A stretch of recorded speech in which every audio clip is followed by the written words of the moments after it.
Käes on sügis, ilmad lähevad jahedaks ning aega on püüda tšerkidega. Lucky Johnil on siis olemas need arrowtšergid, millega täna tuli meil esimene kala ja ülejäänud siin on ka puhtalt ainult tšergi teema. Tšerkidega püüdmiseks ise kasutan põhiliselt Lucky Johni Black Sensi 110 grammise testiga rütve ja siis seda multirulli. See küll sai täna natukene kannatada, siin suurte kaladega nupp tuli lahti, aga noh, törts liimi parandab jälle asja ära. Arrowtšerke on väga hea loopida Lucky Johni uue seeria Heavy 50 Basara seeria ja see on täiesti ideaalne just selliste 10 centimeetriste arrowtšerkide loopimiseks. Teine boonus selle ridva juures, et isegi kui nüüd on niimoodi, et ei taha neid arrowtšerke loopida, siis selle ridvaga saab väga edukalt ka blacklante loopida. Sügis on käes, ilmad jahenevad, minul on endal seljas selline mõnus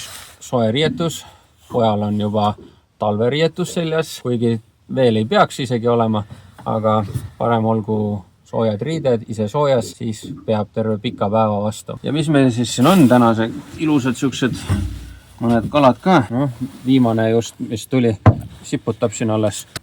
Tagasi lasime siin mõned 90-sed, 95-sed haugid.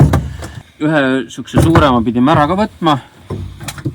Selline väga ilus haug. Põhjus, miks me ta ära võtsime, on siin pool küljes. Ja põhjus on see haigus edasi ei leviks veekogus. Siis võtame selle haugi kaasa ja anname talle väärika lõpu, sööme ta ära. Sest muidu on niimoodi, et see haigus levib edasi. Kivikotti sügisel